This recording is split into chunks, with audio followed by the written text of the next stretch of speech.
Previously on Alan Wake. I came to Bright Falls with my wife, Alice. Thank you for coming here with me. I thought maybe you could write here. I don't want to hear it! God damn it, Alice! Now, she's missing. Alice? Alice? I woke up behind the wheel of a crashed car. I'm missing a week. I was attacked by shadowy men straight from a nightmare. The sheriff took me to the lake Alice and I had stayed at. But the cabin had disappeared. Hey guys, welcome to another episode of Gamer Logic. I'm Mike Mertes, and it's pretty obvious what I'm reviewing, and that is Alan Wake for the Xbox 360. Alan Wake has been in development for a really long time. I remember when this game was actually announced a little bit prior to the release of the Xbox 360. It was rumored for a very long time, and it was one of those games that a lot of people thought maybe wouldn't come out. And thankfully it did, and even looking back at the game back in 2005, you could really tell that it was going to be an interesting game with the way it worked. And it is. As you got a little bit from the video clip that I started up, Alan Wake goes to this town in order to kind of just get away with his wife and see if he can relax and maybe open his mind up a little bit. He is a writer, and he's written a book, and it was 2 years ago when he finished his book, and he hasn't been able to write anything since then. So he's suffering from a very bad case of writer's block, and he just kind of wants to get away from the city and everything else, and his career. His wife takes him to a place called Bright Falls, which is kind of out in the middle of nowhere. And things are going okay. They get a cabin, and they decide to stay there, and all is going well until his wife reveals to him that he can get help at a place there, and that she has a typewriter there for him to write, and he becomes very angry with her. Well, something very strange happens to her, and his wife disappears, and before you know it, Alan is waking up in a crashed car on the middle of the mountainside. And that starts the whole adventure.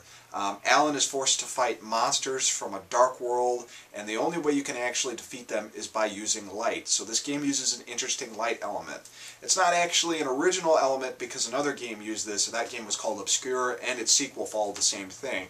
But the basis to defeat an enemy is to shine a light source on it, such as a flashlight, and break its darkness barrier.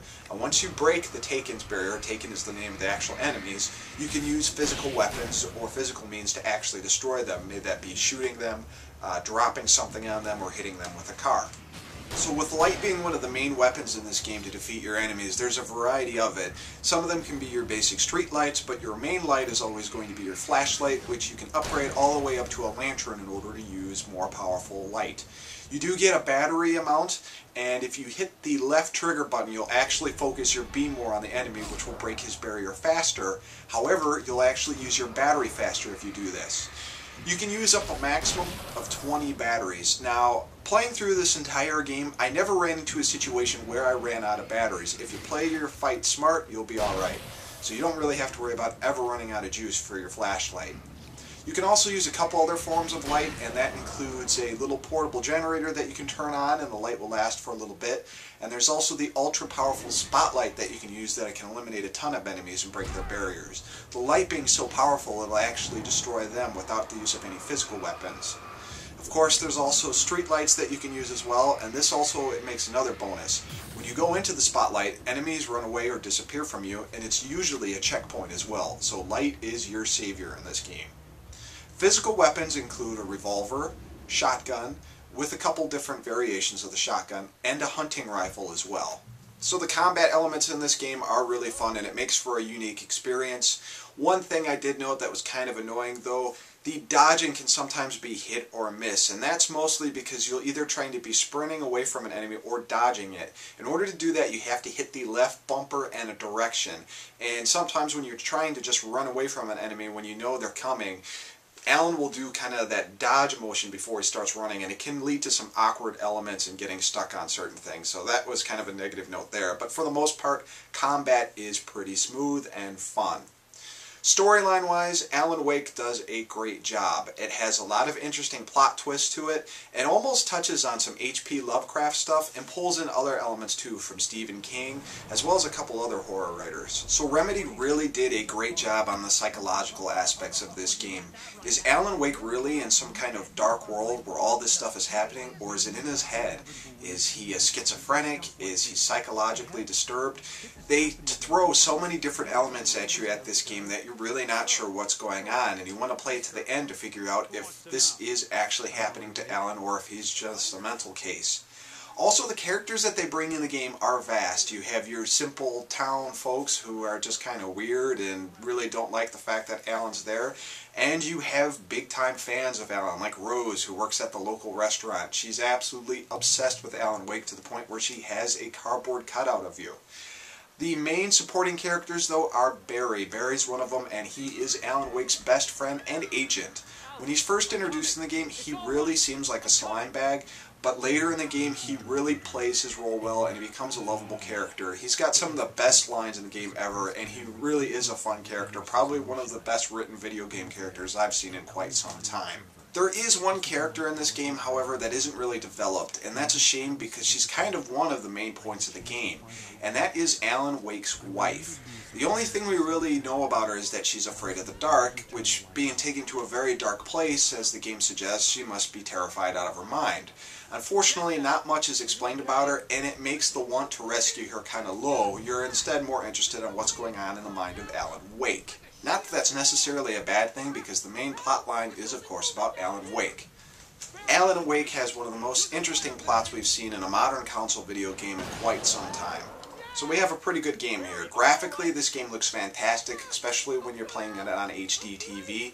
Sound-wise, in both the audio and music department, this game begs to be played on a very nice receiver with surround sound. The music is great in the scary environments and even the lower key environments, and the sound effects, man, playing this on a surround sound system can get pretty freaky and really helps to avoid being taken down by the Taken. Let's talk about some of the bad elements of Alan Wake, and that happens when the control is mashed together with some of the environmental challenges that you're forced to face. At a couple different points in the game, Alan is forced to walk across some metal bridges, and the environment is actually torn apart by the dark forces that inherit the town. The floor grates of the bridge will actually be ripped off. This is hard to see because sometimes you're being attacked by enemies and it's very dark. Add to the fact that Alan Wake can't jump very well, you find yourself falling off this bridge a multiple amount of times. It's very annoying, and of course when you die the game is forced to reload again. Thankfully the checkpoints in this game are pretty forgiving, but it's one of those things that gets kind of annoying and kind of frustrating, and you just wish you could fast forward past it. Get past those elements even though they're small, and you still have a great game here. The only other complaint I have about this game is the add-on episode card that comes with new copies of this. People who buy this used, you're going to have to pony up to pay for another episode. It's episode 7. It's entitled The Signal. It's coming out July 27th, I believe. And I'm not going to ruin the ending for you here, but I don't know if this is a continuation of the main character story somehow, if it's a prequel, if it's somehow a sequel, or if it takes place with another character in the Alan Wake universe. But when you see this, it almost kind of makes you think that this was supposed to be in the game originally and they just didn't have time to do it. Or it may just continue the Alan Wake story altogether. But to me, it kind of seemed a little lame to throw it in like that. But at least new people get it for free. So I guess that's kind of a perk. It's a couple minor things that this game has that are bad against it that you know, really doesn't ruin the overall experience. It's just the control issue, and the add-on thing seems a little bit weird to me.